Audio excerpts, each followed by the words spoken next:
on camera. Today's September 23rd, 2019. We're at the Atlanta History Center in Atlanta, Georgia. My name's Joe Bruckner. I'm a volunteer with the History Center.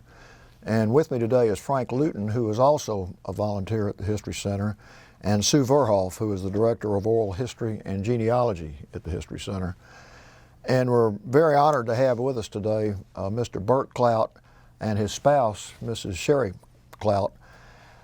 And Burt, with the assistance of Sherry, is going to talk to us about his military career and his life, his upbringing, his education, and just, in effect, tell us his story. This is in connection with the Library of Congress Veterans History Project. And Burt, we're really thrilled that you're here, and we're honored to have you, and we're looking forward to hearing your story. Joe, I appreciate the opportunity. Sure. Could you give us your full name and the city and state where you were born? My full name is Burt, B-U-R-T, Murphree, M-U-R-P-H-R-E-E, Cloud, C-L-O-U-D. Technically, I'm a junior, and I think the only reason I have that name is because my father was in China in the Army when I was born. Oh.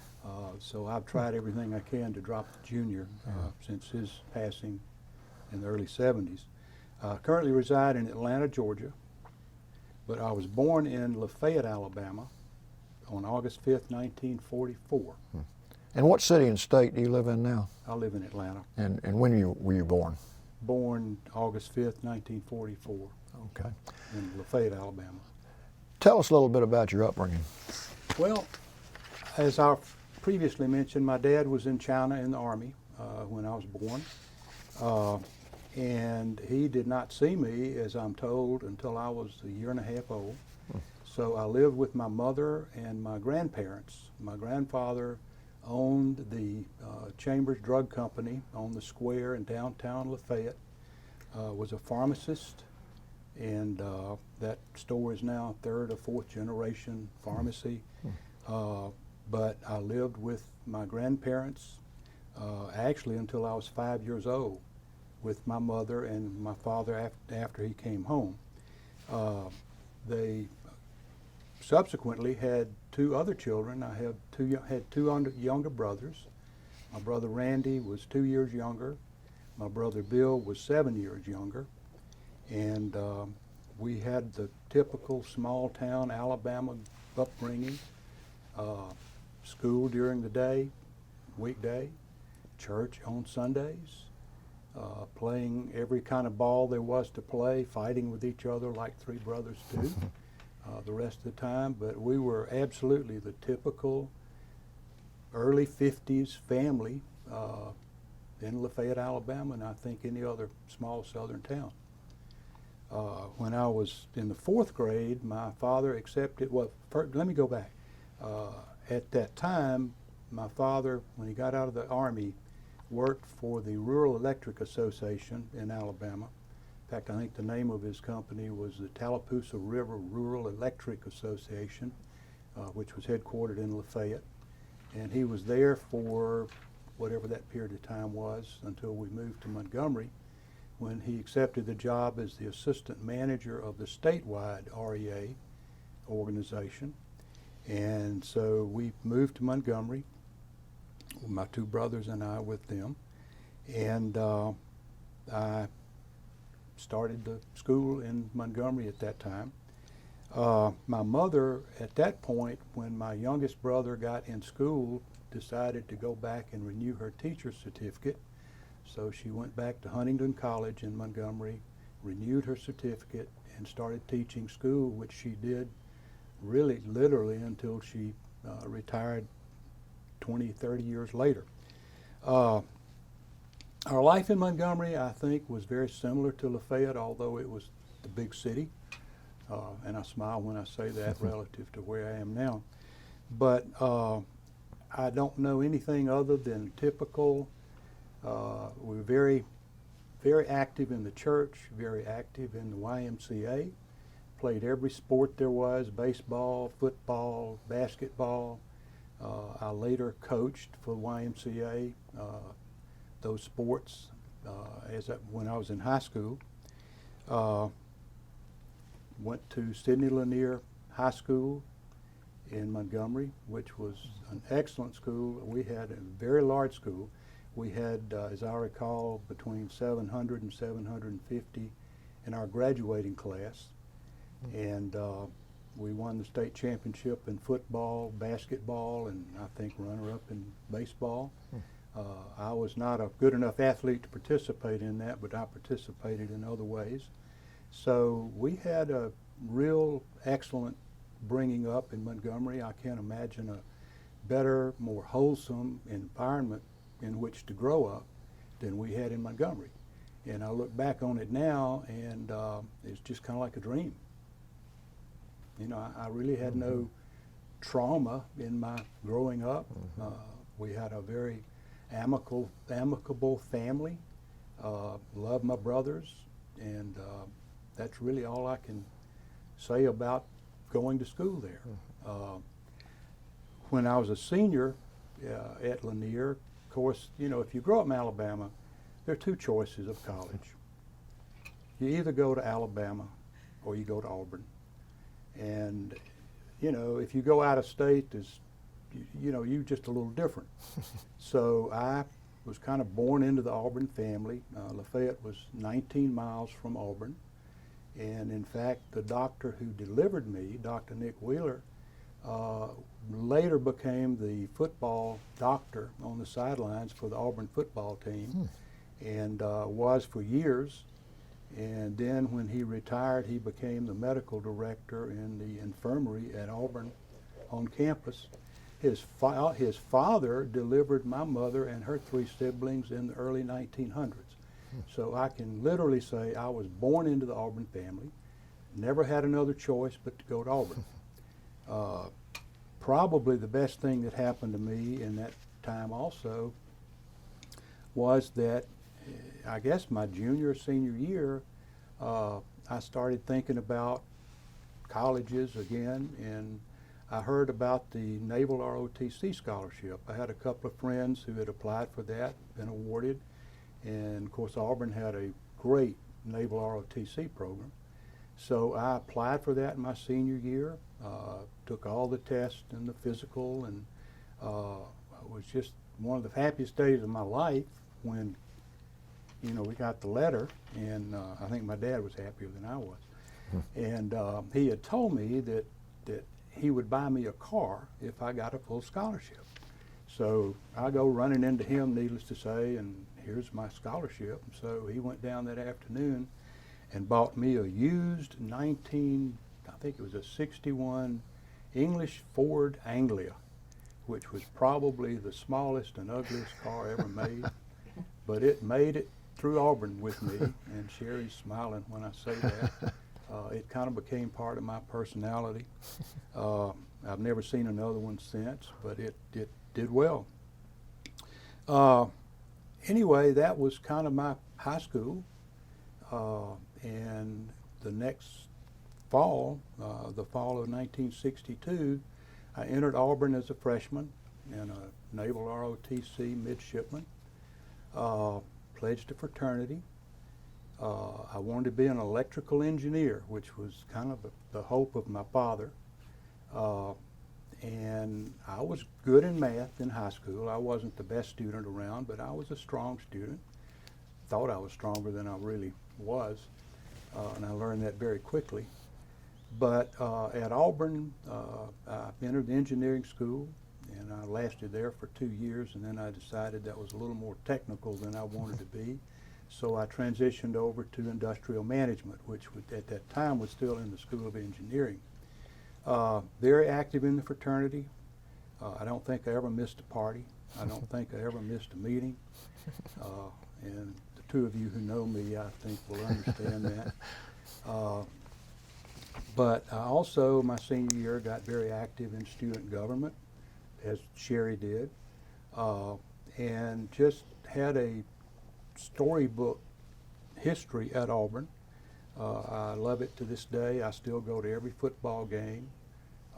We go to every football game. I think Sherry's backing out on some of the non-conference games with me now, but I still go to every game and just love my school. Other memories of that, I'll just say that my parents' impression, and they told me a number of times, was that I didn't really major in engineering. I majored in fraternity, student government, and Navy. And I can't argue with that. But I had a good time, and I think I benefited from it greatly. The Naval ROTC scholarship at that time, to me, was the best of all worlds. It was getting the Navy education in a civilian environment where I could enjoy all the other benefits of being in a large university in the South with the football and all the things that went with it. I smile when I think back how much that scholarship was worth. I remember during graduation of high school, they announced all the scholarships of people and whatever, and there were 5 of us, as I recall, that got the Naval ROTC scholarship.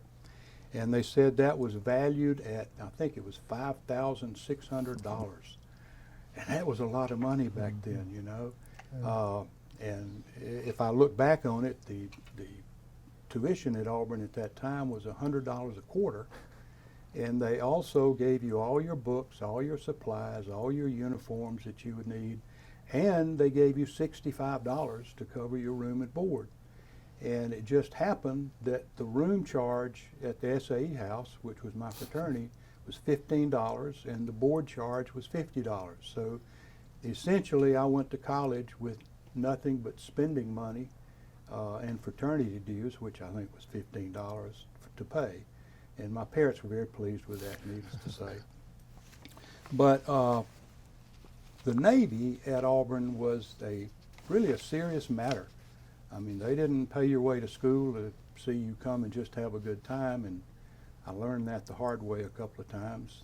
My sophomore year, after I had been initiated in the fraternity and made my grades and all that, I had one of those typical sophomore slumps and partied more than I went to class, and the Navy put me on probation because, and I won't tell you what my grade point average was that quarter, but they got my attention very quickly, and I quickly got back on track and didn't have any other problems the rest of the time, thank goodness.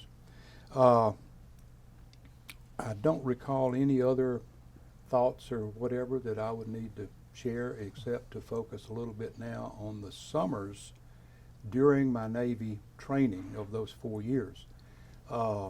Needless to say, during the year, it was almost full-time Navy. We had classroom 3 times a week, Monday, Wednesday, and Friday, as I recall. We had drill on Tuesdays and Thursdays, and we were in uniform on those 2 days. We had to do that, and it was strict. I mean, it was, Joe, I know you're a Citadel graduate, so you can certainly understand that, but Auburn was as close to a military school without being a military school as you can get, particularly on the Navy side.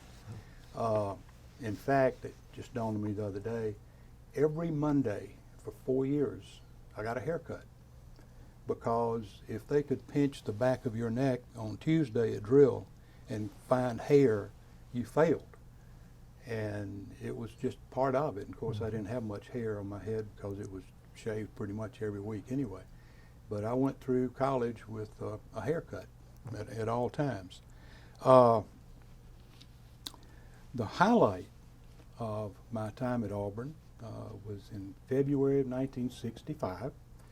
Our fraternity had a community occasion to work with the Heart Fund of Lee County, Alabama. And we teamed up with the Phi Mu sorority, and I don't remember how many people. We have a picture back at home somewhere of that day, and there were probably 15 or 20 SAEs and 15 or 20 Phi Mus. And so we divided up after we had our little organizational meeting, and we would team up with one of the Phi Mus or 2 of the Phi Mus. In my case, I got real lucky, and I kind of pictured this nice-looking freshman from Atlanta who turned out to be Sherry, and I think the rest is history. We met on a Heart Fund drive in February of 1965. Started dating shortly thereafter, and after 52 years of marriage, I think it's the best thing ever happened. Congratulations. You got anything to say there? I told you I wouldn't get emotional. I did. Summer cruises. That was an integral part of my Navy education when I was at Auburn. Freshman year, the assignment was, in fact, I was assigned to the USS Haynesworth, DD 700. That was a World War II vintage destroyer, anti-submarine. And as a freshman or a midshipman freshman, you were essentially an enlisted man in the Navy. I mean, we learned the Navy from the bottom up. Scrubbing decks, chipping paint, painting, cleaning the head. I mean, it was just like we were in the Navy. The only difference was we wore enlisted men's uniforms, and our Navy caps had a blue ring around the top, not the standard white, which is typical for midshipmen. And I think that goes back in history for 100 years. And the story was that when you were in port and all the sailors got to go on the shore, the real sailors would tell all the women on the beach that the blue ring meant that they had venereal disease. So I can't testify whether that was true or not, but you know, we were midshipmen and we put up with a lot of stuff. And again, Joe, I know you've had similar experiences in the Army side. That year, I think we spent 90% of the time out in the Atlantic chasing submarines, some real, some imagined. The highlight of that cruise that I remember was being highlined over to the carrier, and as I recall, it was the USS Intrepid, and that's basically where the carrier is going at whatever speed, 15 knots or so, and the destroyer pulls up alongside, and they throw a line over, and all the enlisted men have to pull the line over, and then they will, one by one in this little cart, hoist you up on that thing and take you across to the carrier where, and I don't remember how many midshipmen were on that cruise, but probably 10 or 15, I'm guessing. But they had to pull every one of us over there, and needless to say, every time they would dip us down in the water, you know, just to initiate us and baptize us, I guess. But we spent the day on the Intrepid, and we're highlined back to the Haynesworth. The only other memory I have there is we were late. Apparently, we had the last half of the summer, and we were in our Navy white uniforms summer. And I remember going down the St. Lawrence Seaway to Quebec City at that time, and it was cold as it could be, and all we had was the Navy whites. We were not dressed for the occasion, I'll put it that way. But a lot of good memories there, and I learned a lot about what I didn't want to do, and that was to be an enlisted man in the Navy. But got back to school, had another good year, and our sophomore year, or the summer after our sophomore years, was the time where we went 3 weeks at Little Creek, Virginia, where we were trained in Marine Corps amphibious training. And the last 3 weeks, we were in Corpus Christi, Texas for flight aviation type training. And I can summarize both very quickly. I learned very quickly that I was not cut out to be a Marine, did not want to be a Marine, but I benefited from the experience. The last 3 weeks, we were in Corpus Christi, Texas, where we literally, each one of us had 9 hours of flight time. I don't remember how much, but some of it we were actually had the stick. Of course, the real pilot was up front, you know, actually taking over. But we were in the, I think they call it a T-33 trainer for the majority of the time. But we did have one flight in an F-9F fighter which was the same that the Blue Angels flew at that time. I don't know what they're in now. I'm sure it's an updated version of a similar plane. But that was incredible. I mean, we didn't have gravity suits on, and they did this on purpose too. The pilot had his gravity suit on, you know, the pressurized leggings and whatever, and we were the poor midshipmen in the back, and he'd go in a tight turn, and all of a sudden your peripheral vision just like this, and you're blind, and you can feel the mast tug, you know, pull down on you. It scared the devil out of me. But after he pulls out of the turn, you know, it goes back. But anyway, after 3 weeks there, I got all excited like 90% of my fellow midshipmen did. You know, I want to be a pilot. And I think most Navy people, they want to be a pilot. So I went back to school that fall and signed up for pilot training. They had a program, I think they called it the Flight Indoctrination Program, where you could actually get trained and get your private license your senior year in school. And I remember coming to Atlanta, passed my physical, passed the written test and all that, and you know, real excited. Go back to Auburn for my junior year, and the following summer, I was assigned to the USS Wasp, which I think the Lord did for me just to keep me from making a mistake. That year, we were treated as officers. In other words, you've done the progression through the enlisted, and then you got to choose between Marine Corps and Navy, and then you get an assignment to your senior cruise that's a little bit more relevant to what they think you want to do. And it was great. We had a good time. Again, we were chasing submarines, some imagined, some not, in the Atlantic. Spent time in New York, I remember, in port. I remember seeing the Supremes at the Copacabana, and I'm in my dress whites. I mean, it was neat. But again, the highlight should have been that we got to take off and land, obviously in the back seat of I think it was I can't remember the name of the plane, but it was a twin-engine anti-submarine plane. And again, I'm in the back seat, and they pull you out on the little, connect you to the catapult.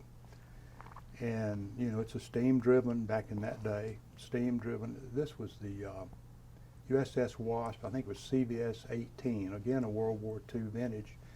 And so, anyway, we took off, and it scared me to death. I mean, it's just like being in a slingshot.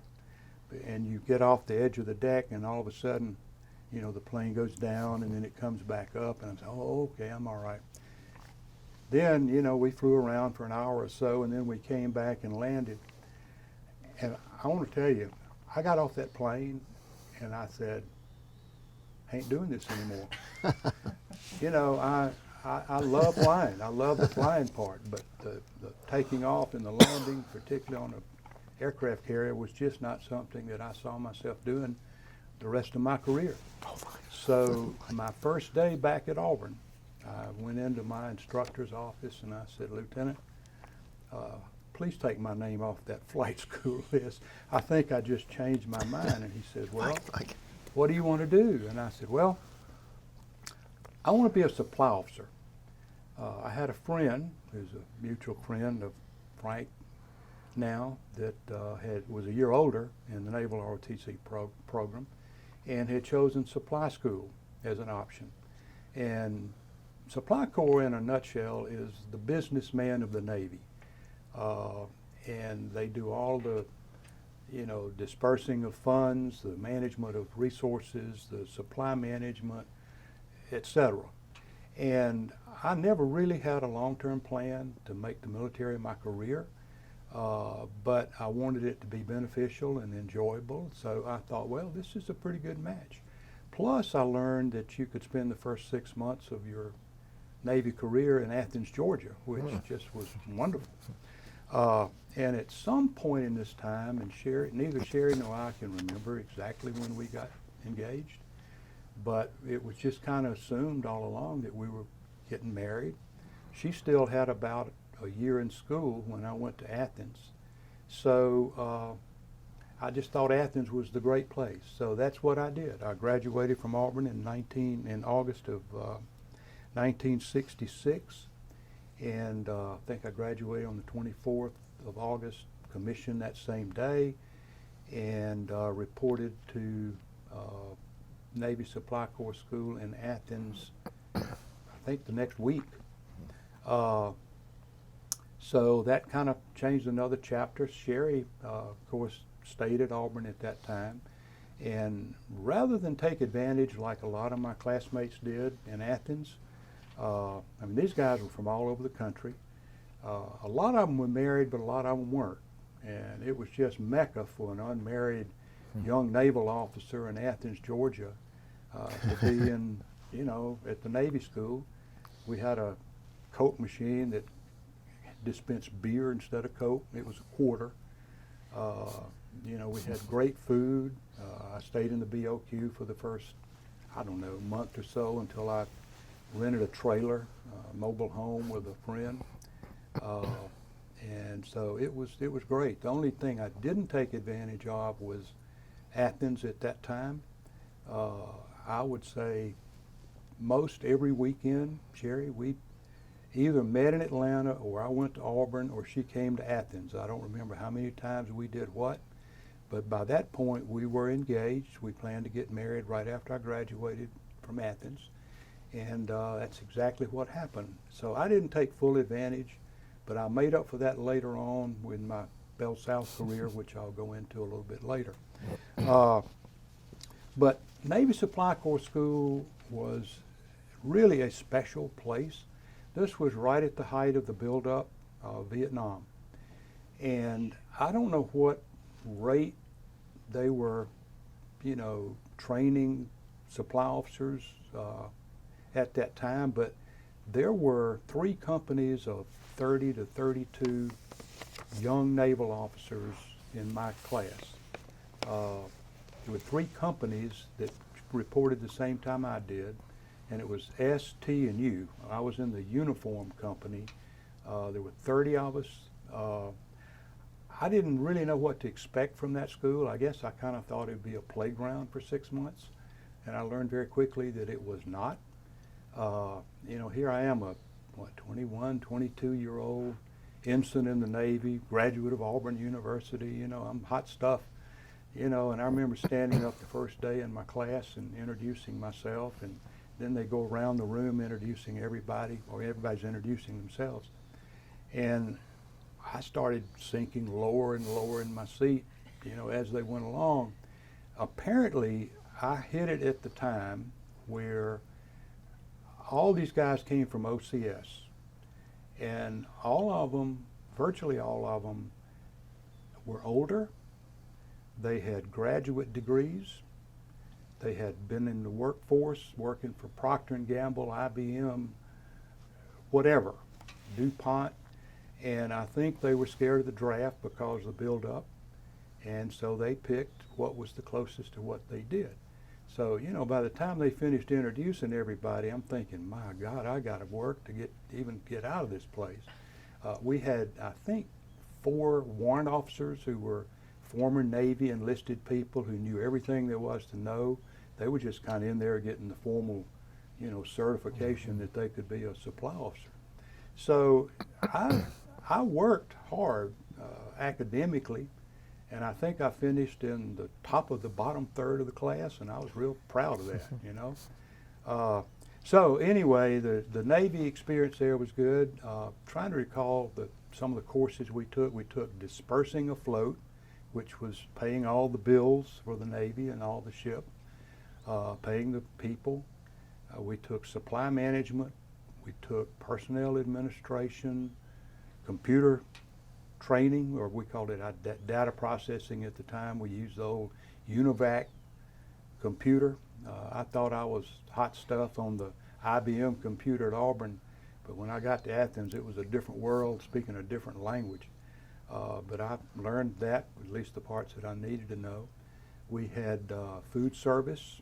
You know, we were in charge of, supply officers do also the food service, feed everybody, order all the food. We did retail sales. We ran the ship stores, Navy exchanges everywhere. Everything to do with the business part of being in the Navy. And when I look back and try to summarize what that place did, they basically had what you would call in today's equivalent probably a supply chain management master's degree, managing all of the business aspects of running the Navy, which was just a wonderful experience. It's all I can remember really about the Navy Supply Corps School. One of the big things that happens there is you get to put in your request. Where do you want to go for your next duty assignment?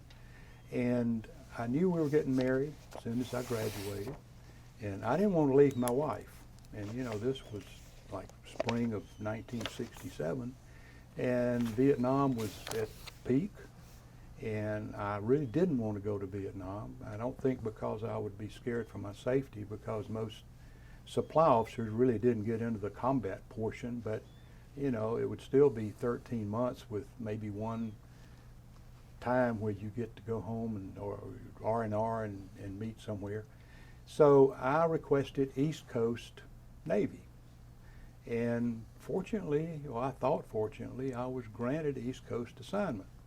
They have a big orders reading session, bring everybody in the big auditorium, and the commanding officer gets up and the personnel officer reads all the assignments. And you know, our people are just assigned everywhere. One of our class members, to show you how sharp this group was, had an MBA from, I think, University of Chicago, and had worked for IBM for like 3 years before he went into the Navy Supply Corps. Really one of the smartest guys that I remember. I mean, he was incredible. And he became in charge of the data processing center in Hawaii, you know, straight out of Navy school. And in fact, I Googled him several years ago, just as a matter of fact, and he was a retired CEO of some Fortune 500 company. But I mean, it was just a great experience. But I was kind of happy when I got assigned to the USS San Marcos, which was a LSD-25, World War II vintage, basically a landing craft ship. In fact, I've got a picture of that I will share. I'm not sure how back towards your chest. clear that comes out. In fact, I've got a bigger picture. Yeah. But it's a, you can't see the helicopter pad in the back, but beneath the helicopter pad was what we call the well deck. And that was an open space in the ship. And it had a gate on the back of the ship, on the stern. And we carried basically landing craft that carried troops. And our ship carried a detachment of Marines. We had an underwater demolition team, which now is called SEALs. I don't know whether they were at that time or not. We had a helicopter detachment that had the helicopter. And the ship's company, as I recall, we had like 225 sailors, 25 officers, and then we would have our embarked personnel. So all in all, it was probably 500 people on the ship. So I was assigned to it as the assistant supply officer. I had a lieutenant on there also who was the primary supply officer, but as the assistant, I assisted him, but I had sole responsibility for all dispersing operations. Paid all the troops, paid all the ship's bills, did all the accounting for the ship. I have vivid memories before we got on our Mediterranean cruise of getting in my '58 Chevrolet with my third class petty officer. We strapped our 45s on our side and took off and went to the local bank and picked up $250,000 in cash and other coins and whatever. Had to have a work party to help me get it down to my safe. We carried, as I recall, 9 types of foreign currency. This was before the euro. And I had Turkish lira, Greek drachma, whatever. had all that to keep up with. And the thing that made it serious to you is you were the accountable officer. I mean, my boss couldn't have anything to do with dispersing. That was me, and it was my accounting. And I had to keep up with all that, balance all the books. And if I were ever short $1, that came out of my pocket. It didn't come out of the Navy. And it makes you very serious about keeping good records. And I can honestly say 2 years later, when I got off that ship, I didn't lose a single dollar.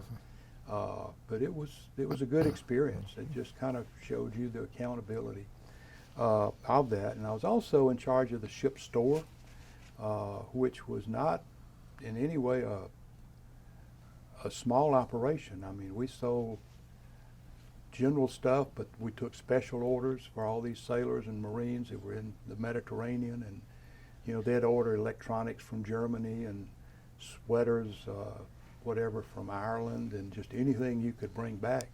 And I don't remember the numbers exactly, but I think our sales for a typical 6-month Mediterranean cruise were over $200,000. And of course, I had to responsible for the guy that ran the store and the storeroom and the shipping and receiving and whatever. It was quite an experience. And then, of course, I helped my boss with the supply management part of it and the food service. Thank the good Lord I didn't have primary responsibilities for the food service. Although I did have primary responsibility for the wardroom, for what the officers ate, and the Filipino stewards who served them. And I learned then I don't ever want to be in charge of any kind of food for anybody other than me. So anyway, it was a great experience. I can't think of too much more about my shipboard duty except for the main part, and that is when I reported aboard. This was like, wait a minute now. I graduated from Supply Corps School in April. Sherry and I were married on the 15th of April. Went back to Auburn, where she was still in school. I had 2 weeks leave. We lived in Shawakla State Park outside of Auburn, while Sherry would get up every morning and go to school, and I would get out of bed and I'd go down to the student union, or I'd go to the fraternity house, and you know, I was just kind of acting the cool guy at the time, married and getting paid by the Navy.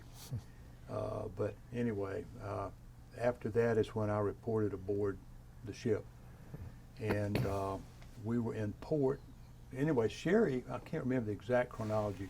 Sherry graduated about 6 weeks or so after that.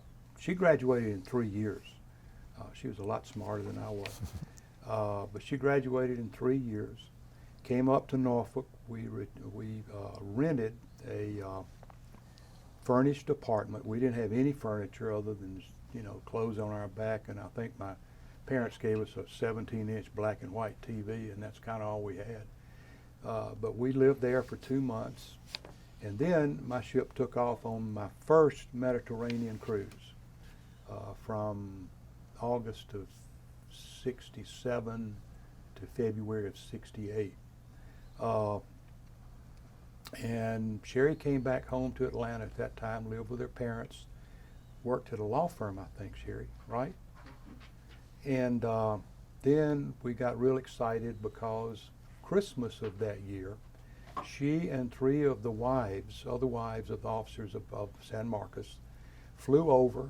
We had just come into port at Genoa, Italy, and we, all 4 officers, jumped on the plane and went to Rome, where we met our wives. And Train. I'm sorry. Train.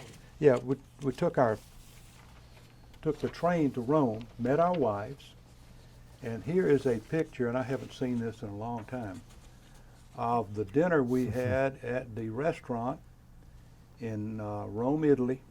And if we ever get back to Rome, we want to go see if this place is still there. But I look at that picture now, and I really can't believe we were that young when all this happened. But we were. We had a great time. We spent, after we had dinner, I think, in Rome, all four couples split up and went different directions. Sherry and I went back to Genoa, and then we jumped on a train and went to Lugano, Switzerland, where we celebrated the New Year's of 1968, I believe. We just had a wonderful time, and you know, carefree. I was off the ship for a week, thank goodness. And then, of course, we had to go back, and they flew back home and whatever. So we got home in February of that year. And by the way, I also found the cruise book from our first Mediterranean cruise. And this is basically the story of the ship and also the officers who were aboard. And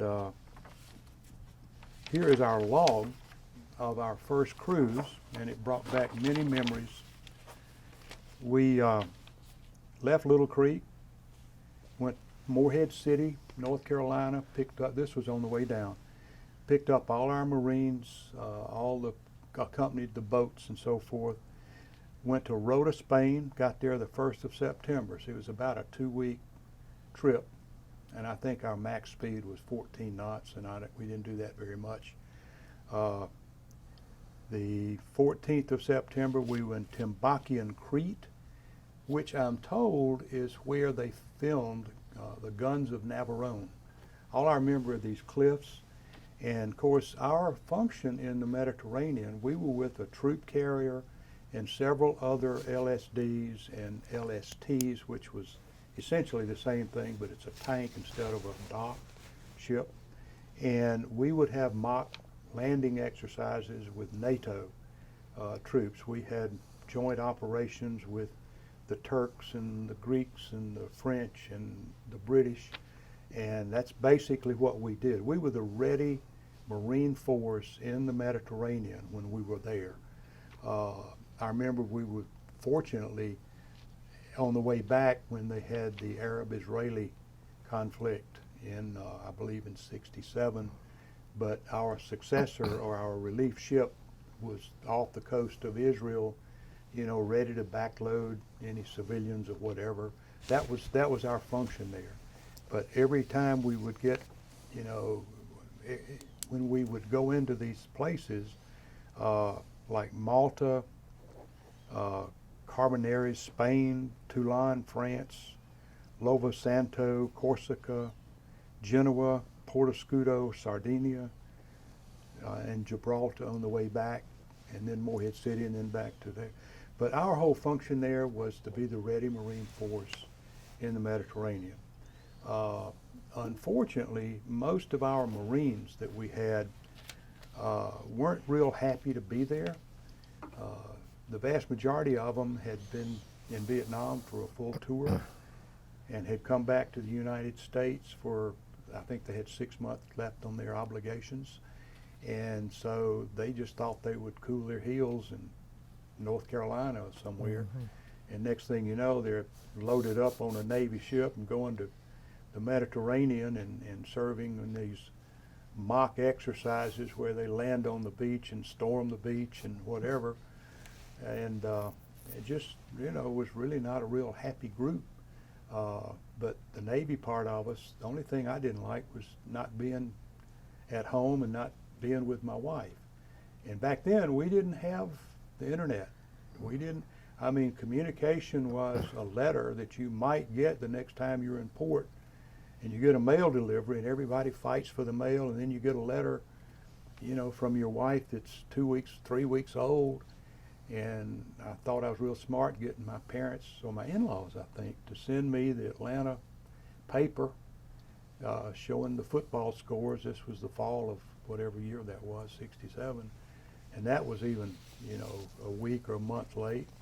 And the only other contact we had with the States was teletype. And you know, you'd get I remember getting the football scores on Sunday mornings, college football, and it would go down the list, and the teletype was not accurate, and it would have, you know, Auburn 240, University of Georgia 6 or something. I get real excited till you realize that really wasn't anywhere like the scores. And so it was like you were totally out of touch, you know, the whole time. So it was, again, a wonderful experience. I did want to show you, excuse me,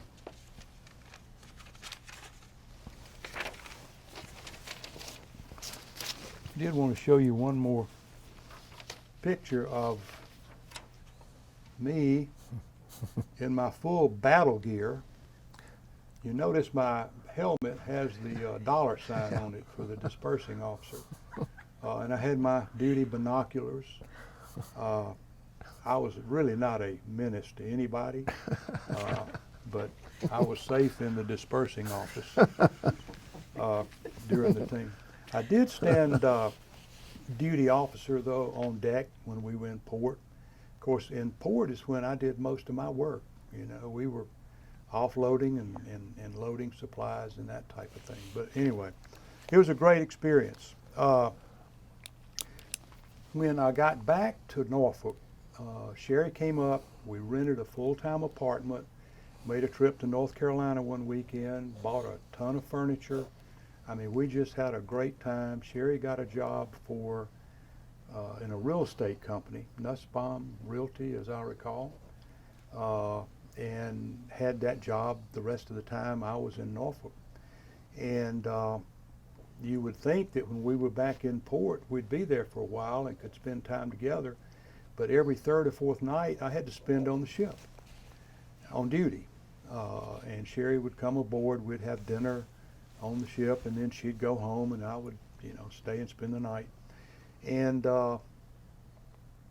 we would then take off on a week-long trip to Guantanamo Bay or somewhere to deliver supplies, and then we'd go to Newport, Rhode Island, and then we'd go to here and there. So we were in and out, you know, in a week or two. And then when August of the following year came, I guess it was '68, we take off again for the Mediterranean and basically did exactly what we did the first cruise. By this time, I really kind of knew the routine. It was a lot easier from a professional standpoint. I wasn't quite as intimidated with my job, but it began to get old. So we got back from that cruise February of '69, and I had, I think, 3 days before I left for my new assignment. I had received orders, and I'd made a request to be on the East Coast again, shore duty, and I was granted that request, and I was assigned to Naval Supply Center in Charleston, South Carolina. And Joe, you're very familiar with Charleston as well. That was a unbelievably positive, enjoyable time of our life. First of all, we were together for the first time. When we got off the ship, or when I got off the ship, I remember Sherry and I got our calendars together, and we looked at the times that we were apart and looked at the times we were together. We were apart 83% of the time in our first 2 years of marriage. You know, when we get back together, it's like another honeymoon. It was great, but it was tough. And I mean, Sherry was 20 when we got married, turned 21 shortly thereafter. I was 22, and it's hard for me to look back now and remember how young we were. But when I look at the pictures, it brings it back home. But we matured very quickly during those times. And I will say that looking back at my experience, my education at Navy Supply Corps School, my experience, my authority, my accountability, my responsibility aboard ship as a 22-year-old ensign in the Navy was incredible. I don't think I had a comparable job of responsibility until a number of years into my civilian profession, years after that. it was just an incredible experience all the way around, and I think both of us benefited from it. I think Sherry grew up, I grew up, and we'll always be better for that experience. But it was also a blessing to get shore duty. And when we got to Charleston, my assignment was as the assistant receiving officer of Naval Supply Center in Charleston. Charleston was one of the central supply centers for all of the East Coast. There was also one obviously in Norfolk and other places, Jacksonville probably. But we were the primary suppliers for all of the Polaris and Poseidon submarine base, and also the ships. Frank, as I recall, your ship, the USS Gilmore, was one of our clients there in Charleston. We basically supplied that. NSC Charleston was a massive organization, and I learned a whole lot more than I contributed, believe me. The only difference, I say the only difference, the primary difference in the job was that we were responsible for receiving all the incoming unloading trucks, ships, planes, whatever, and taking that inventory and putting it in one of our warehouses and registering it into the supply system, quote unquote. There were, I think, 22 or 23 officers, from Rear Admiral as the CO, the captain as the XO, 2 or 3 commanders. There were department heads, and then on down in different organizations, shipping, receiving, supply management, et cetera, et cetera. And in my job as the assistant receiving officer, I got to mention my boss there. One of the coolest names I've ever heard, and also one of the coolest guys, Lieutenant Commander John Aloysius Dam, D-A-M-M. His name was Albie Dam. And I loved Albie. Albie taught me a lot, but every time I say his name to this day, I smile. I mean, he's one of those guys that fit his personality, but he was, you know, just a wonderful boss, and I enjoyed it. All of our employees were not, or none of our employees were Navy. They were all civilian government GS employees, which was a drastic change from being aboard ship and having all the, you know, enlisted men reporting to you. And I learned from that experience that I benefited later on. It was also a unionized environment, not strongly union, but it was unionized environment, so you had to work through the labor agreement, which came into play later in my civilian career. But it was a good experience. But the highlight of my Navy career, and I would say in Sherry's Navy career as well, was I got a call one day, and actually Albie said, "Burt, you're going to get a call from the Admiral's office." Okay. So I got a call that Admiral Dowd wanted to see me. Little background: Admiral Wallace Rutherford Dowd Jr., D-O-W-D. At that time, had just been promoted to Rear Admiral. I think probably 8 or 10, 12 months before I came to Charleston. He was a legend already in the Navy Supply Corps. He was just one of those special leaders of men that you don't see very frequently in your life. Frankly, I was intimidated by him. He is, I mean, you hear the words command, presence, and commanding personality, and somebody, when they walk in a room, you know who's in charge. He didn't have to have the scrambled eggs and the stripes. You knew who was in charge. And anyway, I went in to see the Admiral, and he said, I don't know why, he's the only person in my life who's ever called me Bertram. And he called me Bertram from the first day till the last day. I never questioned him. He knew my name was not Bertram. But, you know, I took it as kind of a show of respect or something, you know, so I smile about it now. But he said, my current aide, Dave Rubel, is going to another assignment. Dave later became an admiral, by the way. And starting Monday morning, you know, 0800, you're going to be my new aide. And I mean, you could have picked me up off the floor. I mean, it scared me to death. And I think I mumbled something about, well, Admiral, are you really sure of this? And he said, yeah.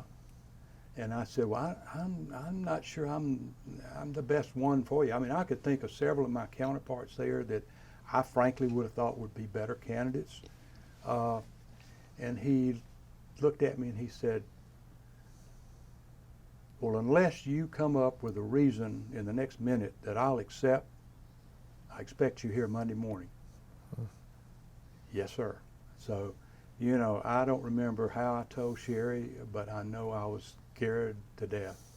The duties of an aide in the Navy, and I'm sure they change with every admiral in every situation, but the duties that he had, if you look at his office suite, for example, you walk in the door and the aide's desk is right there in front, and his secretary is on the right, the executive officer's secretary is on the left, and then his office, the corner office, is behind his secretary, and the XO's office is behind his secretary.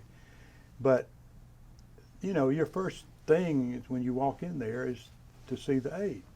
And the aide basically controls the traffic as to who sees the admiral and who doesn't, and to do a lot of his administrative responsibilities, to accompany him basically everywhere he went. The other thing that he expected me to do, which was very intimidating, was to do all the research and prepare drafts of all of his speeches, which I was just overwhelmed with. I mean, this guy was commissioned in 1942, served in World War II aboard destroyers, had become a legend. His father had been an admiral. He had grown up with that, could not get in Naval Academy because he had some injury to one of his eyes when he was growing up. And he was commissioned through Naval ROTC at the University of Washington. But he was a future admiral from the day he was commissioned in the Navy. And once you worked for him, you understood why. He was driven, he was competitive, he was smart. He was just a delightful individual on the inside. And if you worked for him, you worshiped him, you adored him. On the outside, you were scared to death of him. He was known as a butt kicker, you know, and he was screaming, hollering, whatever. But anyway, I took that job, and as I look back on it, it is absolutely the highlight of my Navy career and frankly of my life. Told you I wouldn't get emotional. Anyway, I went to work with the Admiral. The other duty that was essential in this is he and his wife Polly, who was just as delightful as he was, just as gracious a hostess, they did a lot of entertaining, not only of the Navy people, but Admiral Dowd had also lived in Charleston in high school and was friends with all the people in Charleston who were then the mayor, the U.S. Congressman L. Mendel Rivers. Joe, you remember some of these names.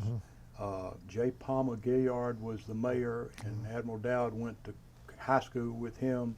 So any social function they had included all of that. So a lot of the aide's duty was to assist in all the social activities, go to all the cocktail parties. And I can tell you, one of the reasons that he picked me is, and I guess I'll have to say, he obviously liked me, but he absolutely loved Sherry. And her social skills, I know, were part of the decision to do that. And, you know, some people look at wives in the Navy as, well, you know, they don't pack a sea bag. Well, one of the first things the Admiral told me was, tell Sherry to pack her sea bag. You know, she's on with you. Yeah. And it was a team. And he and his wife ran that job as a team as well.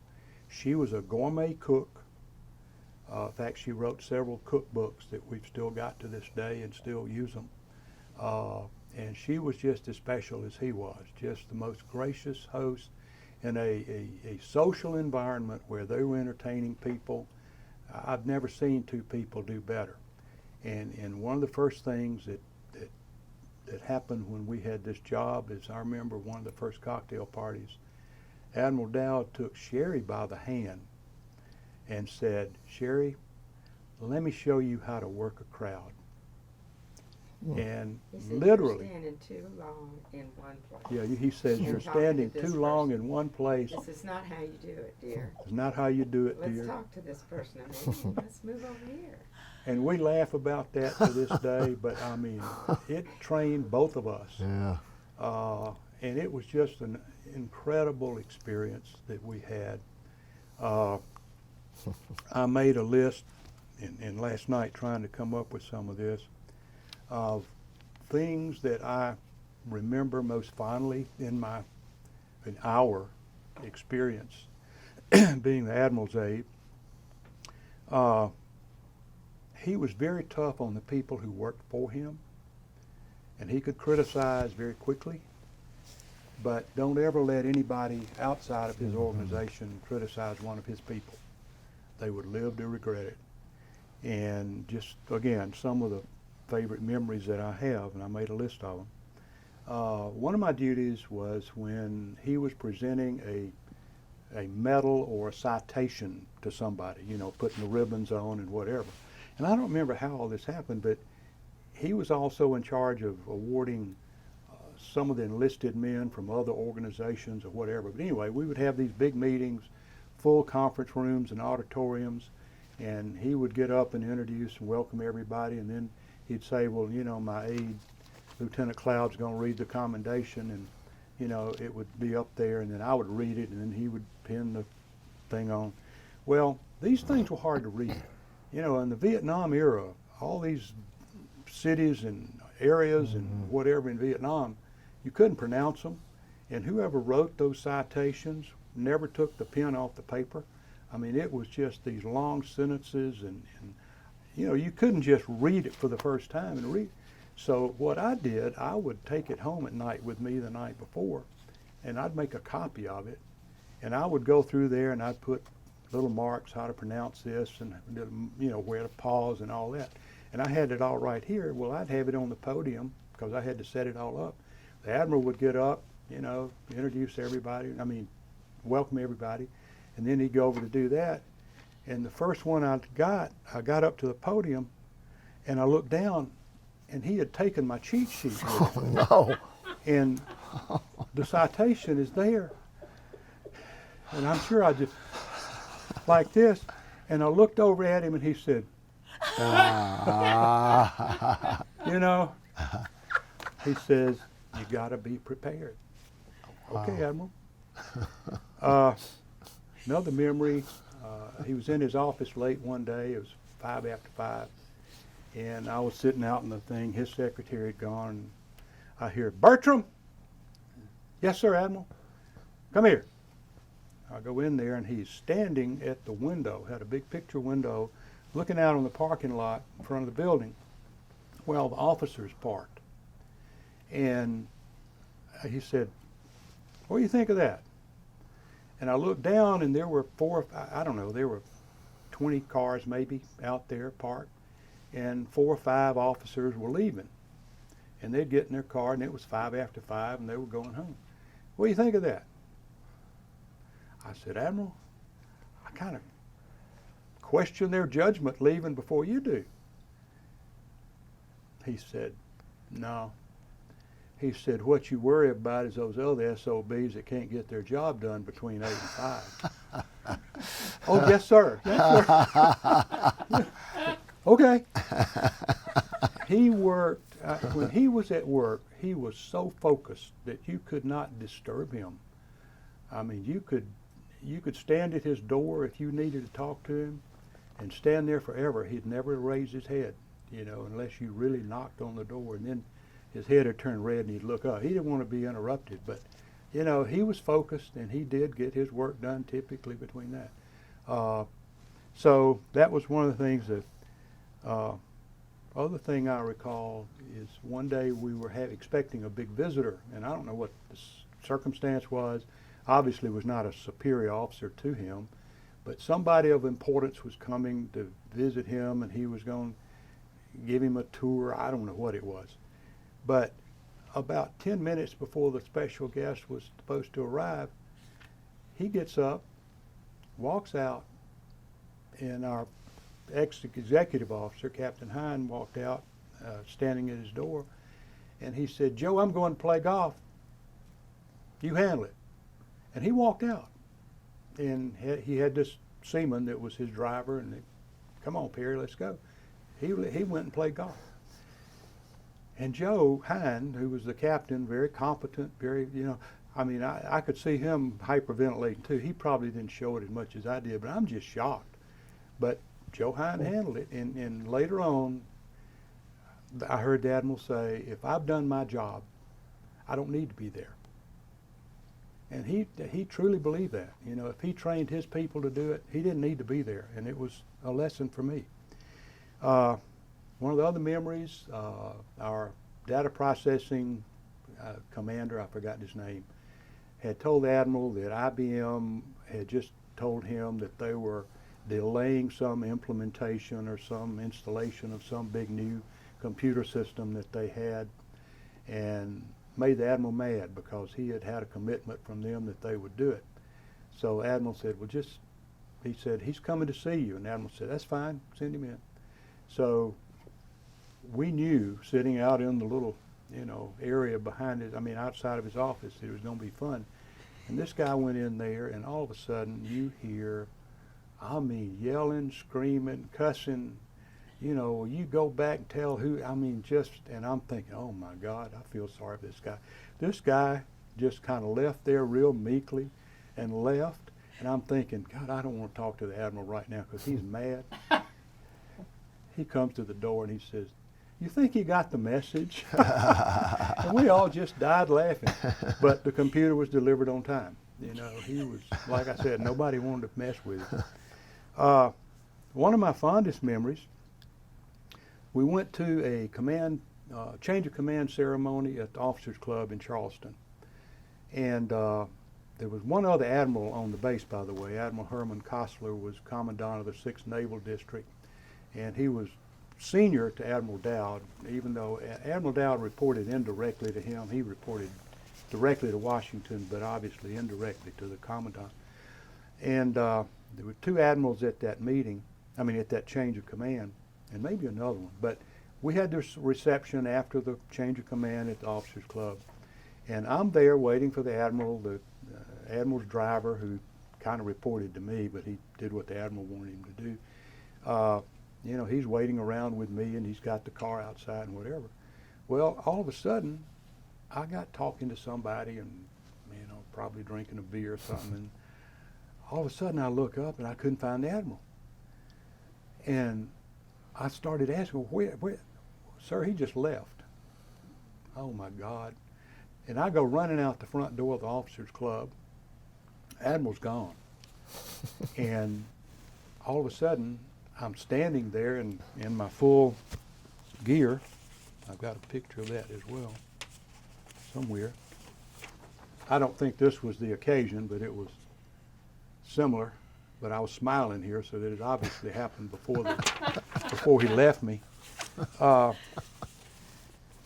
I went out there and I didn't know what to do. I mean, we didn't have Uber back in those days. I didn't have another ride, you know. So here's one car pulling up, and it's Admiral Kostler's car with the Admiral and his aide, Hoyt, somebody, I can't remember his name. So I said, "Can I get a ride, please?" So I hitched a ride with Admiral Kostler, and they took me back to the Navy Supply Center. And needless to say, I didn't want to go in the office. But I knew I had to, so I go in there, and I'm scared out of my mind, and I go up to his door, and he's in his office with his head down. He was bald-headed on the top, and all you could see was the top of his head. And I finally just, he looked up, and I walked in, and I said, "Admiral," he said, "got caught with your trousers at the dip, didn't you?" And that's Navy for got caught with your pants down. And I said, "Well, yes, sir, but I think they were hauled down. I don't think they were at the dip or something like that." And he smiled, and I thought that was the greatest thing in the world. I finally said something of humor, and he smiled, you know, and I said, "Well, thank you." He said, "You got to keep your eyes open." Yes, sir. That didn't happen again. So I learned another lesson there. And I do tend to get distracted at cocktail parties. I think Sherry can attest to that too. Well, it sounds like you got a real lesson in leadership important to him. Absolutely. And I mean, just the epitome, Joe. I can't even describe. In fact, I want to suggest to you, when you go home tonight, Google Rear Admiral Wallace R. Dowd Jr. And there's an article in there and a lot of information on him. He was truly a legend in the Navy Supply Corps. Later went on to be the chief of the Navy Supply Corps. NAVSUP is what they called it. Admiral Zumwalt, who you probably remember, appointed him personally to go to Vietnam and to assist in the backload when we were doing the Vietnamization. This was after I was out of the Navy, but and this article that I'm talking about describes all that. At one point, he was having trouble with the Vietnamese, so he just told his superiors, "Why don't y'all make me an admiral?" So he was the only naval officer in history who was commissioned as an admiral in both the U.S. Navy and the Vietnamese Navy at the same time. Got the job done, and whatever he did was used as a model to do all this. I mean, anyway. And from there, he went on to be the chief Navy Supply Corps officer in there. Two other memories that were special to me. Somebody asked me the other day, when they found out I was in the service during this period of time, if I ever was demonstrated against or spit on or whatever, you know, like a lot of these people who went to Vietnam. And I said, well, other than, you know, people in Turkey, for example, we weren't real popular at that time. And when we'd go on the beach, you know, there were some tomatoes and eggs thrown to some of our sailors and things like that. But it was never bad. And I just remember it making me mad. I'm thinking, here I am away from my new wife, over here, you know, I'm doing my duty, but I'm not enjoying this, and here you are mad at us, you know. It kind of made me mad.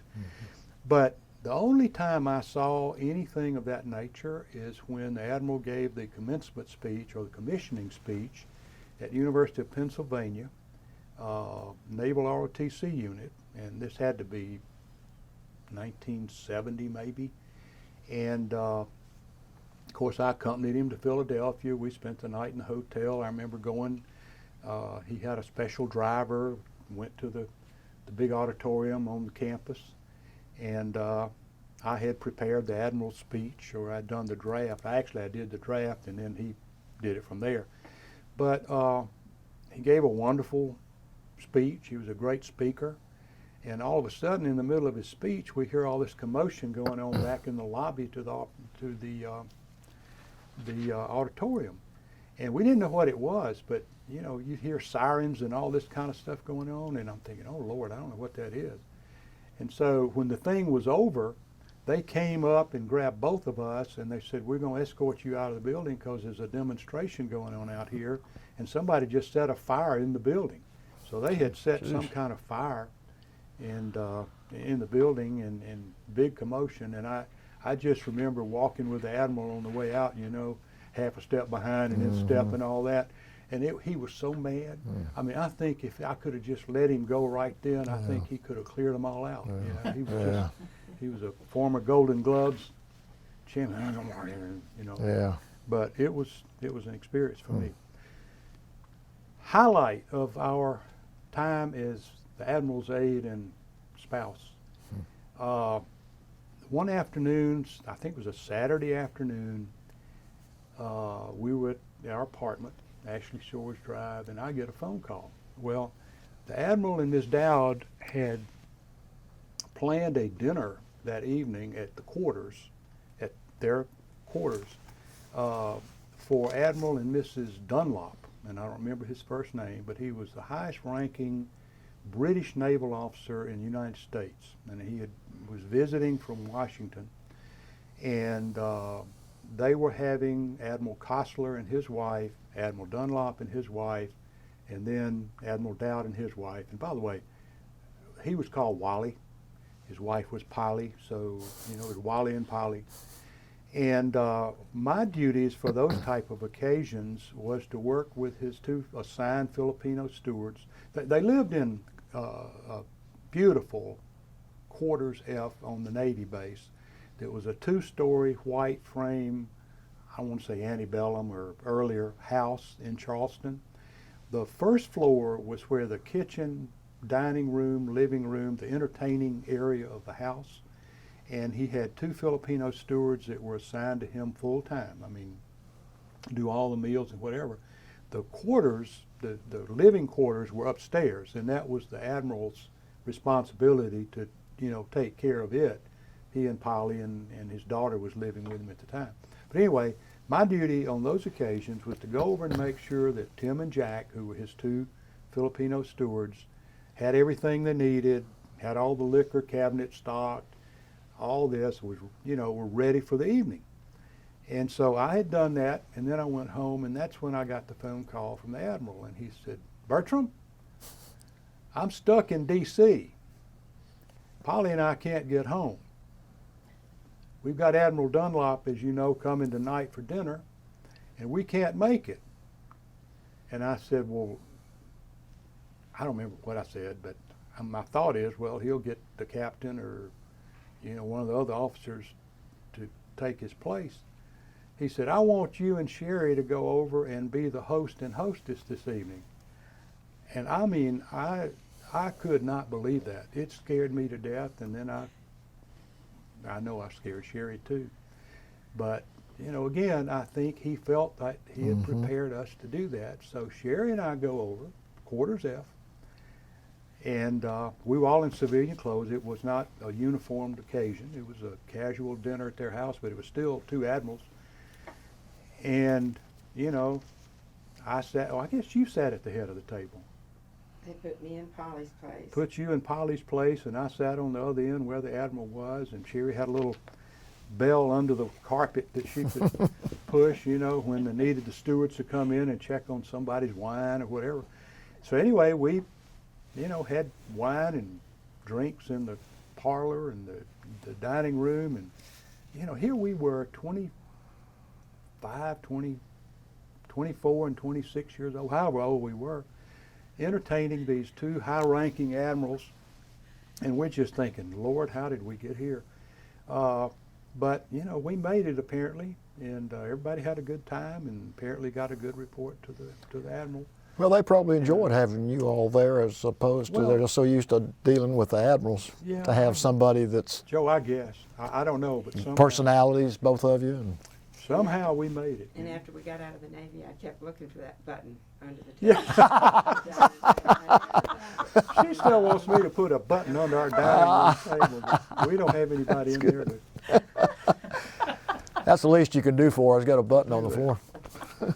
But that was just an experience we'll never forget. My last duty as the aide, I guess, was in early August of 1970. I had 2 weeks left in the Navy. The Admiral had just received orders to go to Washington as the Assistant Director of Navy Supply Systems Command, the number 2 guy in that organization. And so my duty was to move him. So, I helped the movers go over, and of course they had moved probably 25 times in their career, and it was nothing to them, but you know, to be put in charge of somebody else's move. They did all their personal stuff, but I was in charge of getting the moving company out and putting stickers on all the furniture and everything. So, you know, we got them all packed and loaded and whatever. And I literally went to Washington with them, checked all the packing list at the door when they moved it all in, got it all set up, and then, you know, then I'm relieved. And I go back home, say goodbye to the Dowds, and go back home, and we had 2 weeks left in the Navy. His relief had already been aboard. It was an Admiral Howard. I don't recall his first name. And no, maybe that was his first name. I don't recall. But anyway, his relief was there, but I didn't have anything to do, and I had a couple of weeks leave left over. So Sherry and I never really got a honeymoon, and obviously with my Navy schedule, never had a chance to. So we decided we're going on a trip, and we'd always wanted to go to Rio de Janeiro. And so we got all packed up and ready and jumped in our brand new 1969 Oldsmobile and took off for the MATS terminal down in St. Augustine, Florida, which we understood was a place you could go and get flights to Rio and, you know, anywhere in the Caribbean and whatever. And just space available, you just jump on if they have a space for you, and you'd be sitting on cargo net, but that was okay. So, you know, and I did have to fly in uniform. So we went down there and went up to the MATS terminal and said, we want to get on your next flight to Rio. Said, oh, okay, they got one leaving this afternoon, whatever. Let me see your passports. And I looked at the guy and I said, passport? We don't have a passport. My Navy paper, and he said, sir, I'm sorry, but Rio is one of those countries, you know, you got to have a passport. I thought I was going to die, and I thought I was going to lose a wife after 4 years of marriage.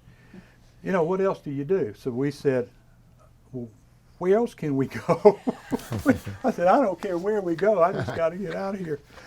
And they said, well, the only flight we've got leaving anytime soon, we're going to Antigua. But it's just a, what do they call it, overnight, and we'll just be there 2 days or something like that. But, you know, there's a Navy base down there and so forth and so on. And I said, Navy base? I don't think so. I mean, we're in charge of shipping to all these places. Turned out it was a secret submarine tracking station, Navy station, and I hope I'm not giving away secrets now, I don't think I am, in Antigua. So, and they said, but it's just an overnighter. And I said, well, we got to get out of here. We'll do something else, but just, you know, go. And then the guy looked at me and he said, but generally it breaks down when it's down there. I said, oh, okay.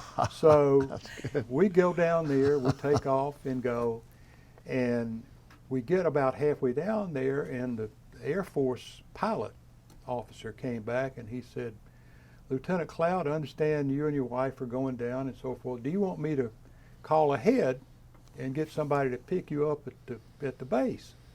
And I said, call who? He says, you know, call the steward at the base down there.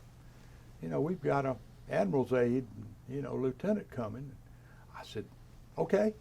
So we pull up, and this Navy car pulls up with a steward and takes us to our quarters on the Navy base, which turned out to be a beautiful, I don't know if Antigua, we want to go back someday, but back then it was I mean, uninhabited almost place, a very small Navy base down there. They must have had 50 people on it, and they did all this secret stuff or whatever. But we found out it was also the secret hideout for congressmen and senators and other people who wanted to go somewhere where they were just out of, you know, nowhere. Yeah. And unfortunately, the plane did break down. They had to fly in apart 2 days later. So, Sherry, how long were we down? 3 or 4, 2 or 3, 4 days? I don't remember. But beer was a quarter. The beer was a quarter, but they said we don't have anybody to keep the book, so it's free. So they had a whole refrigerator full of Heineken beer. We ate breakfast in the mess hall for 15 cents, I think, and we spent big bucks going out on the town. And they had a couple of hotels down there at the time, But I mean, it was just a wonderful, I think the island is like 12 miles long or Yeah. 4 miles wide or something. I mean, it's a very small, beautiful, uninhabited, and we rented a car, and we would just pull up somewhere, and we'd ask directions somewhere, and well, we will take you there. And somebody'd jump in the car and scare us to death to begin with. But I mean, it was just an unbelievable time, and we've got all kinds of pictures that, unfortunately, I was taking movies and slides at the time, and I don't really have a way to do that. But that was a great last Yeah. 2 weeks in the Navy that we had.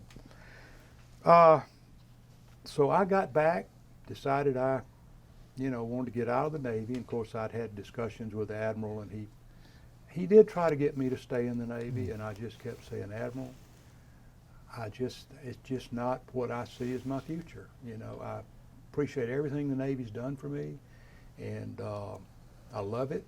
I've made wonderful friends that I'll keep up with the rest of my life. Could not have asked for a better boss, and I just don't see that. And of course, I had 4 years of active duty and a 2-year reserve commitment. So I had 2 years of reserve duty when I got out and came to Atlanta. But I applied to graduate school at Georgia State. In fact, I applied 2 schools, Georgia State and Harvard. I didn't quite make the grade on the Harvard exam, but the Admiral wrote very nice recommendations for me for both schools. I did, needless to say, get in Georgia State. And Joe, that's where you and I met, I think. I was still in school when you and I ended up living in the same apartment complex. That's right. On Roswell Road. Yeah. But that's basically my Navy career. In There's addition a picture to of us with Admiral Dowd. what's that? Really? There's a picture of Admiral Dowd. Oh yeah. with us. Well, I thought I did. Maybe I didn't. But there's a. When you were commissioned. Well, that's when I think that's when I promoted to Oh, lieutenant. promoted, yeah. Yeah. And we kept up with Admiral. I got 2 more stories to tell about Admiral Dowd. And I guess I'll go ahead and tell those before I go to anything after the Navy. But just to show you what kind of guy he was, we stayed in touch with him literally until he died in 2003. And in fact, we tried to go to his burial at Arlington, but we got a late notice on it. We couldn't get flights, and we had standby tickets, and we got up at 4 o'clock in the morning to go up there, went to the Atlanta airport, and we had standby. And unfortunately, we missed the 6 o'clock, 7 o'clock, 8 o'clock, 9 o'clock planes that could have gotten us there in time for his service, and I just wanted to cry. Yeah. We've been to Arlington since, and we've seen his grave and whatever. But the 2 stories I want to go back with, he came into my life twice after that. I left the Navy in 1970. In 1977, and I'll go back and fill in the blanks later, I had just been promoted to district manager with Southern Bell in Athens, Georgia, which was the highlight of my Bell South career, as y'all know. We spent 5 years there, but I guess I'd been there 3 or 4 months when I got word that Admiral Dowd was retiring, and the commanding officer of the Naval the Naval Supply Center, Navy Supply Corps School, was a Captain David Frost, who had just been promoted to Admiral.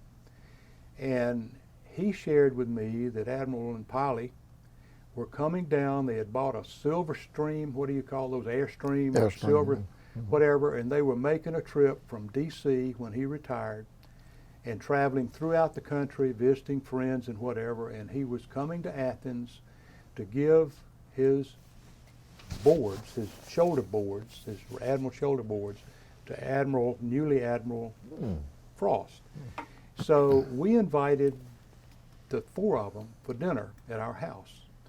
And we had Admiral and Polly and Admiral and, I don't remember his wife's name, David Frost, over for dinner at our house in Athens.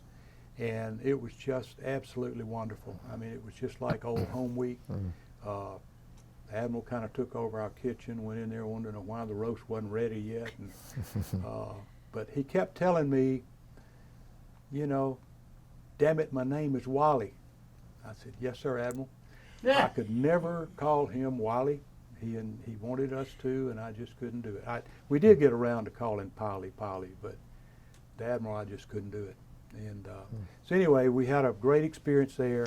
He moved from there to, and he and Polly built their dream home on the Hood Canal up in the state of Washington, where he stayed for a long time. He was CEO of a couple of nonprofit, Lighthouse for the Blind and several other places. But the other time that I heard from him was after I left Bell South, when the first thing I did, I went into real estate. And I had prepared a list of everybody I'd known in my whole life. And needless to say, Admiral and Polly were on my list. And I know you two got letters from me saying, you know, you've known me as a telephone man for 29 years, but now I'm going into a second career, and I'm going to be a realtor, and I want you to keep me in mind if you know of anybody, and so forth and so on. So I sent one to the Admiral, and it wasn't a week later I got a handwritten note from him, and it said, Bertram, you say this is your second career. Have you forgotten the Navy already? No, sir, I haven't. You know, I'm sorry, but it is my third career, but I can't redo all the letters. He said, yeah, but just don't forget that. I said, yes, sir. Wow. So then he had another note on it that said, I am comfortably retired on the Hood Canal in my dream home in Washington, D.C. I don't think I need your services, but I would certainly call on you if I could. And I said, I understand, you know, Admiral, but you know a lot of people. And I said, anybody moving to Atlanta and all that? Well, literally on our Christmas card that year, I get a note that says, Bertram, since you claim to be the best realtor in the state of Georgia, why don't you get off your lazy butt and call Captain Boley Alfaro, who is a retired Supply Corps captain, just retired, living in an apartment in Atlanta, looking for an agent to buy a house. Sherry and I were building our house at that time and living in Post Woods Apartments over by Cumberland Mall. He gave me Captain Alfaro's number. I called him. He lived in the same apartment complex that we were. We went over to see him. I got one of my first clients in real estate, sold him a condo down on DeForest Drive, and became friends with the Alfaros. And, you know, it's just amazing how certain people become part of your life. And Joe, that's my military story. I want to back up and ask you a couple of questions. Okay. Going way back. Did your father ever talk about his experiences? He did. Military experiences? My father studied radio. He was in Signal Corps in the Army, and apparently did well in those types of courses, and spent a lot of his time, or spent the first part of his time that I remember in Sioux Falls, South Dakota, where he taught in their radio school. And then he was, his unit, whatever that was shipped to China. And I don't really know what they did in China. I never got a lot of detail about that. But he did voluntarily go into the service when he was right out of high school, I think. And I do know that he applied for flight school like most people did back then, and he was colorblind. So he had to go do something else, and he ended up in that school. But he always was very, and most World War II veterans were the same way. It was just a way of life, you know. And I never grew up thinking I wouldn't be in the service. I didn't really think of the Navy until high school when I heard about the ROTC scholarship. But it was just part of our daily life back then. And again, growing up in the South, that's what you did. Yeah. You went to school, you went to church, and you joined the service. And I certainly don't regret a minute of it. And we're going to go on with what you did after the service, but were there a lot of times during your career after the military that you thought back to lessons you learned from the Every Admiral? day, Joe. I mean, there are a lot of parallels in what I did. I mean, what I did in the Navy was nothing like, you know, being a Marine in Vietnam. I don't ever feel my life was in danger. I don't feel I sacrificed anything. I feel like I gained totally from my military experience. I mean, I really owe it to a lot of the successes that I've had in my life. And yeah, I think back on it every day. It changed my life. I do things today that my gig line's always straight, my shoes always shine, my shirt is military tuck. I make my bed every morning. Things that are just so ingrained in you, and I suspect you're the same way. But I don't. Yeah, it formed my life. Yeah. And I think Sherry will share that. I think that service, particularly in Charleston, helped us in our personal lives. I think it helped us in our social lives, and so yeah. Okay. Well, it sounds like you were a heck of a team. Well, yeah, she was the lead. Question. Yes, sir. Was the person who influenced you to the supply corps, was his last name Strack? Yes, it was. Thank you. I knew we had a mutual acquaintance there. Harry's still my accountant to this day, and still a close friend. Okay, we're going to take about a 2-minute break right now, Okay. and then we'll come back. Probably not on camera. You talked a little bit about what your father did when he was in the military. Could you expand on that a little bit? Well, there's not a lot I can add to that. I would like instead, though, to mention my father-in-law, Okay. Carrie Grace, who was really my father for the last 45, 46 years of his life. Was also a World War II vet, and in fact his service was just unbelievable. In fact, I'm really disappointed that y'all didn't get him here, but we couldn't get him to acknowledge any of this. He was a Air Force or Army Air Corps at the time pilot, and actually, you know, flew all over the country. And then was assigned to Tuskegee to teach the African American pilots flight. And he was in that job for 2 years or so back in the war. He was not one of the pilot instructors for the fighters, the ones that got all the recognition and whatever. He was a multi-engine pilot. And not many people know this, but there was another air base in Tuskegee that was for multi-engine training. And he came down from, I think they were stationed in Illinois, Sherry, or somewhere like that. And when they came out with the opening, you know, he was from Birmingham, Alabama. And here's an opportunity to go from Illinois back home to Alabama and teach. And then, you know, some of his counterparts said, well, are you going to teach the black pilots? He said, you're damn right I am. You know, I'm going. So he went down there, and I mean, he had a wonderful experience. And to the day he died, he said those were the best pilots in the Air Force.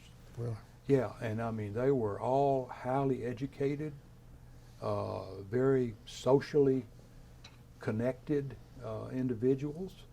And you know, he had numbers of stories, and I'm just so disappointed.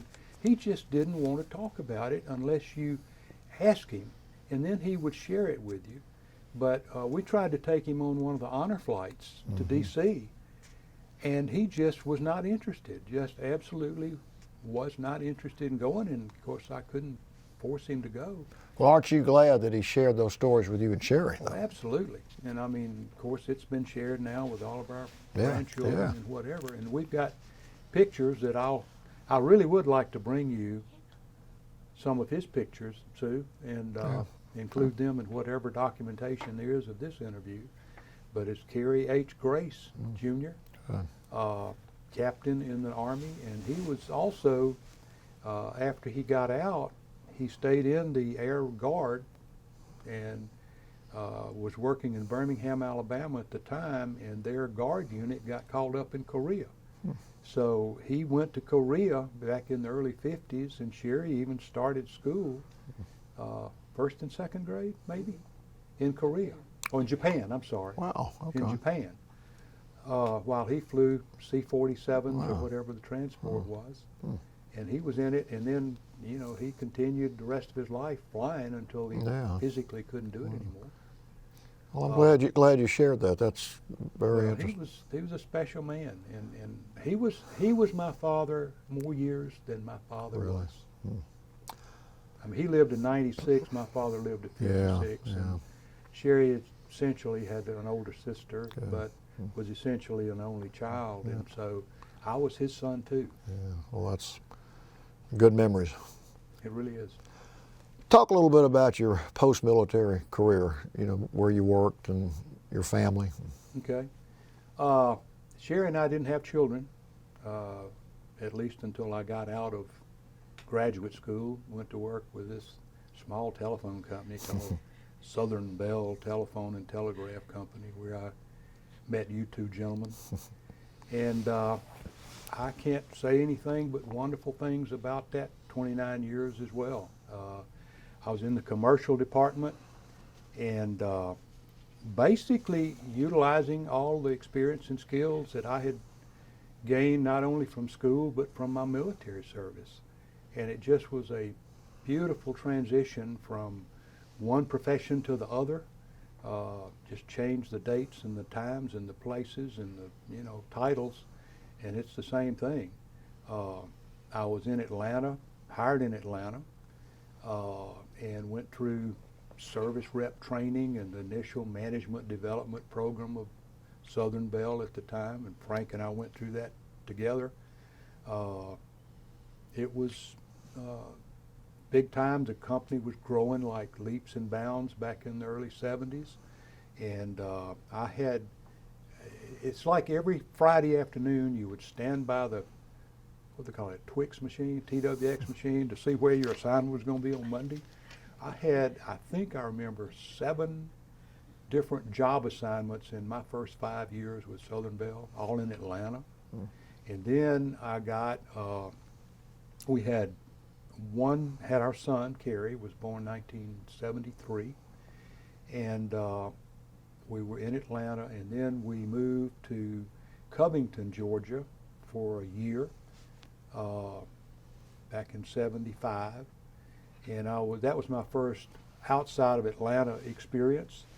I was the group manager in Covington. That was a wonderful assignment. And then I got my big promotion and went to Athens. And as you know, I'm a major Auburn fan, and my favorite story there is the phone call I got from my boss, Preston Collins, and he said, "Burt, we've got a job opening in Athens, Georgia, and Mr. Dorsey, who was Jasper Dorsey, the state president at the time, Jasper wants you to be the new manager in Athens." And my first comment was, what the hell are they going to do with a Auburn guy in Athens? And Preston said, "Well, do you want the damn job or don't?" "Yes, sir, I want the job." So, you know, I went through the same thing, but it was a fabulous 5 years, and it was definitely the highlight of my Bell South career. Yeah. But anyway, I did that, and then then we had another child. Our daughter was born in Athens, and ironically, she had red hair. We hadn't figured out where that came from yet, but she's a fireball. But we had a wonderful time in Athens. I'm a 11-game Bulldog to this day. One of the big advantages of having been in the Navy and also having attended Navy Supply Corps School in Athens is that one of my jobs in Athens was kind of the PR, community relations manager. And my first duty on the job was to go meet the president of the university, Dr. Fred Davison, who was a Sunday school, his Sunday school teacher growing up in the First Methodist Church in Marietta was Jasper Dorsey, who was my state president.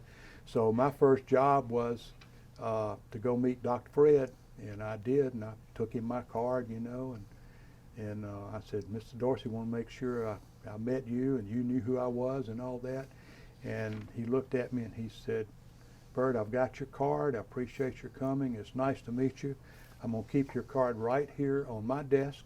If there's anything I need from the telephone company, I'll call you personally.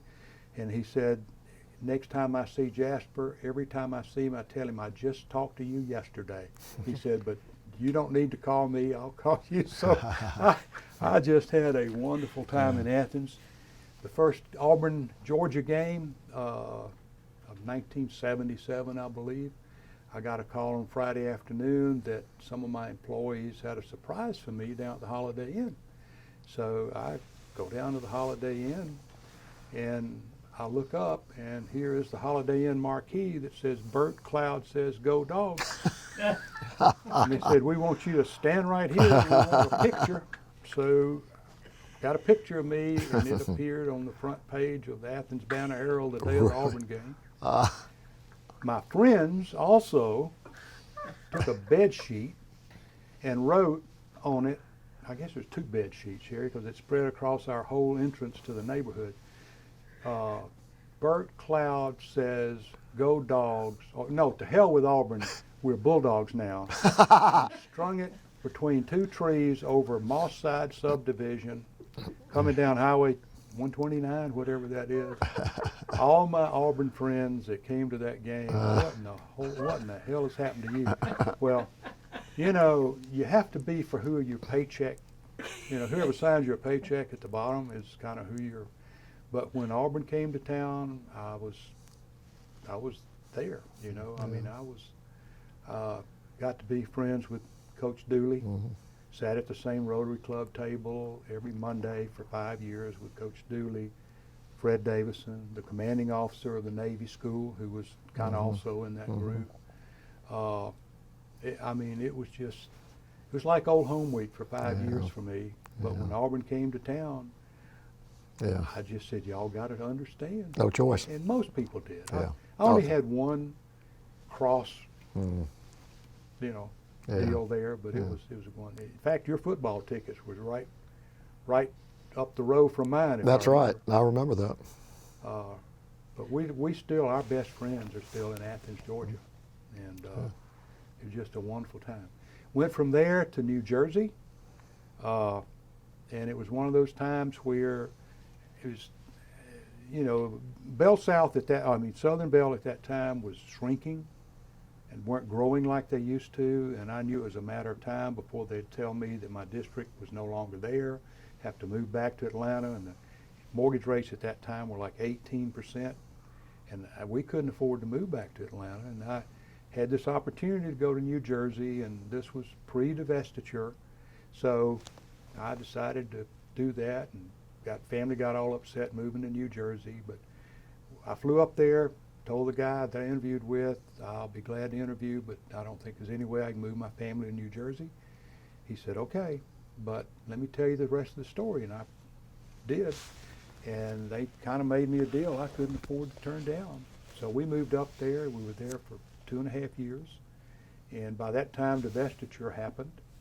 And I fortunately was able to get back home. Followed Frank in a job, district manager of South Fulton. And my last 8 years, it was a different company. And I got into labor relations my last 8 years because they wanted somebody who had had recent service representative experience, and I raised my hand. And I benefited from that experience. It's not something the Lord made me to do, but I don't regret a minute of it. Just like everything else in my life, I learned from it. And Bell South came to me in early 2000 and said, you know, we're going to reorganize and re-engineer and downsize, and we don't really see a place on our chart for you. And I said, well, I'm sorry, but I can't retire yet. And they said, well, what if we do so-and-so. And I said, well, where do I sign? And what they didn't know is that I knew that was coming, and I had prepared and was ready to go out and do something else. Yeah. And that's when I started my real estate career. And I'm 19 years into that, and I'm 99% retired from that. So, I mean, I've led a blessed life. I really have. I've got 2 wonderful children, or we have 2 wonderful children, 4 wonderful granddaughters. We have our health. We travel. No real trauma in our lives at this point. I'm sure that'll come in the future. We took care of Sherry's parents. We lived next door to them. We built houses side by side 20 years ago, and took care of them until they unfortunately passed away in the last 5 years. And we're blessed. You're blessed, but you've had a lot to do with it yourself, you and Sherry. I mean, That was my number one asset right there. That's right. I want to ask you one more question. You visited more places outside the U.S. than most people we talk to here that serve in the military did. I mean, you went to a lot of different locations. Did that sort of give you a passion about traveling, and have you continued to do that? Because you,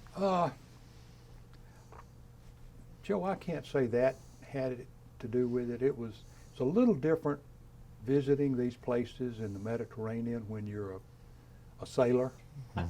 You don't see the parts of town typically that you would go see, you know, except for when Sherry came over and we went to Switzerland and so forth. But yeah, I've never been one to just want to go see everything and check all the history, but we have our bucket list of things we want to do, and in the last, 5 years, between my joint replacement surgeries every other year, we have made trips to Italy, to France. We did go to Normandy 2 years ago, which is just an absolute must for anybody in this country who's never been. Yeah. I mean, it's a touching experience. I agree. And we're going to, starting next, in fact, a week from today, we're leaving for Prague and Austria and Germany Good. and France for 17 days, and then coming back home, and we've got our bucket list from there. So we're hopefully making up for some lost time. Yeah, you're doing some good traveling. We are. Really are. I want to give Sue and Frank and Sherry a chance to ask any questions they have. I think I'm good. I've got a couple of spelling questions that we'll do off camera, but I think I'm okay. Okay. Frank, do you have anything? I'm good. Sherry? I thoroughly enjoyed Well, we're glad you came. everything Burt shared. Yeah. It was like reliving for me, so Well, you've obviously been a team and still are. we had a good time. Thank you. Well, let me give you one last chance to say something you didn't say that you want to say, or anything's on your Joe, mind. I'm sure as soon as I get in the bed tonight, I'm going to think of 100 things. So just make sure I've got your phone. Okay, okay. No, Yeah, we're gonna have a camera on you in bed. yeah, I don't, the only thing I can say is, and y'all have noticed this like I have, in recent years with all the political turmoil in this country, there's an unfortunate divide, and yet it has also prompted people to say to military veterans and other people, thank you for your service. I mean, when I get a discount at Lowe's, for example, you know, they say thank you for your service. And I appreciate the gesture, I really do, because I think it's genuine. But what I want to say in return is, it was me. It was my pleasure. You know, I'm the one who benefited. I feel like you should have too, you know. So yeah, I have nothing to say but thank you, Lord, my military service. Well, we want to thank you for your military service too, and thank you for coming in here today. I mean, you got a wonderful story. I mean, growing up in a small town in Alabama, that sounds like it's just That's was pretty good for somebody without a formal education, right? But it sounds like a perfect upbringing in a small town, and everybody knew each other, and you had a great family, and obviously they had values. I can tell just from what you said, and wonderful college career. You were a leader there, and you continued to be a leader, and serving your country. I mean, what you did, and everybody's so modest about what they did in the service, but what you did was really important to everybody that served in the unit, regardless of what they were doing. I mean, if the supply chain gets broken, Yeah. nobody eats, nobody has uniforms, nobody has anything. And you obviously you had the potential of a great businessman, and you fulfilled that in the military, and then you fulfilled it later in life. I mean, it's almost like a storybook that's still going on. Well, it is. And Joe, I want to thank you and Frank for what y'all do. You know, not only your military service, but you've continued to give. And I guess if I have one regret, is I've taken a whole lot more than I've given. And y'all are great examples. well, thank you, but I think you're being modest. You've given a lot. And thank you, Sherry, for being here too. I enjoyed it. And again, Thank y'all for doing it. thank you for your service. Thank you, Joe. Thank you for your service. Welcome home. Thank you.